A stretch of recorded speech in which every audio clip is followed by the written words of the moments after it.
असंख्य मुंबईची आणि मुंबईकरांची लाईफलाईन अशी ओळख असणाऱ्या मुंबई लोकलच्या प्रवाशांसाठी एक महत्त्वाची बातमी समोर येत आहे। मुंबई उपनगरीय रेल्वेच्या हार्बर आणि मध्य रेल्वेवर उद्या रविवारी मेगा ब्लॉक घेण्यात येणार आहे। उपनगरीय रेल्वे मार्गावर रुळांची दुरुस्ती, सिग्नल यंत्रणेची तांत्रिक कामे पूर्ण करण्यासाठी उद्या मध्य आणि हार्बर रेल्वे मार्गावर मेगा ब्लॉक घेतला जाणार आहे। मध्य रेल्वेवर सकाळी 10:55 ते दुपारी 3:30 वाजेपर्यंत ब्लॉक असणार आहे, तर हार्बर रेल्वेवर सकाळी 11:05 ते सायंकाळी 4:05 वाजेपर्यंत ब्लॉक असेल।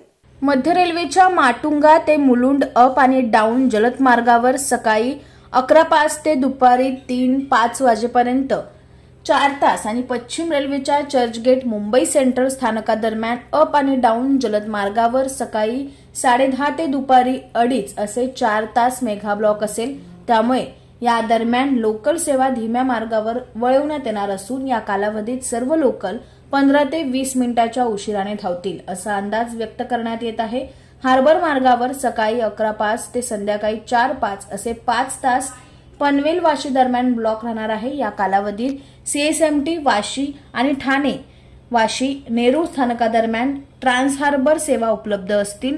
तसेच बेलापूर नेरूळ आणि उरण स्थानकादरम्यान पोर्ट लाईन सेवाही सुरू राहतील। Subscribe now and press the bell icon.